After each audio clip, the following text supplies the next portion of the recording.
comes to air quality and to developing a more sustainable transportation system.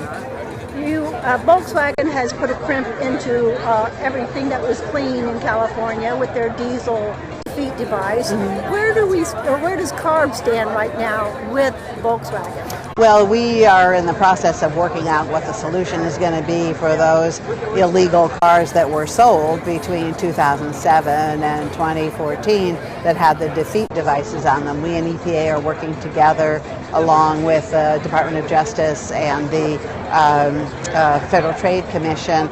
There's going to be a hearing tomorrow in front of Judge Breyer in San Francisco where he'll be hearing a report on the progress that we're making, but we're very close to a solution for getting those cars off the road, and part of that solution is going to have to be also making up for the excess emissions that were caused. But of course Volkswagen will never recover from the damage that was done by being caught cheating when they were selling these cars as clean diesels, and people purchased them with the idea that they were buying something that was extra clean, not just that met the standards, because everybody has to meet the standards. And actually, of course, they were not telling the truth about that. So it's unfortunate, but it probably will color the whole fate of the diesel vehicles, I think. I was just going to ask you, do you think Volkswagen will ever be allowed to sell diesels in California again? Well, if they come in and they can prove to us we are a little perhaps a little smarter now about what questions to ask. In addition to the normal certification test, we'll add some new checks and balances to make sure that we're catching these kinds of software manipulations that they were using. But if they were to meet those standards, we wouldn't say, you're barred forever because you did a bad thing.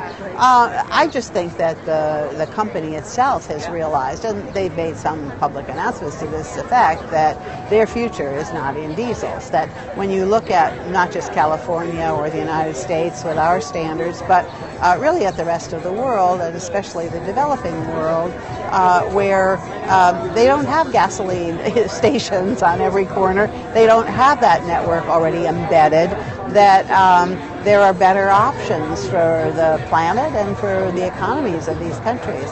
I was in El Monte at your station down there. Yeah. You could really use a lot newer technology than what you have down there. We need a new building. We have actually state-of-the-art testing equipment. It's as good as anything that US EPA or any other laboratory has. It doesn't look very pretty because the building is kind of decrepit.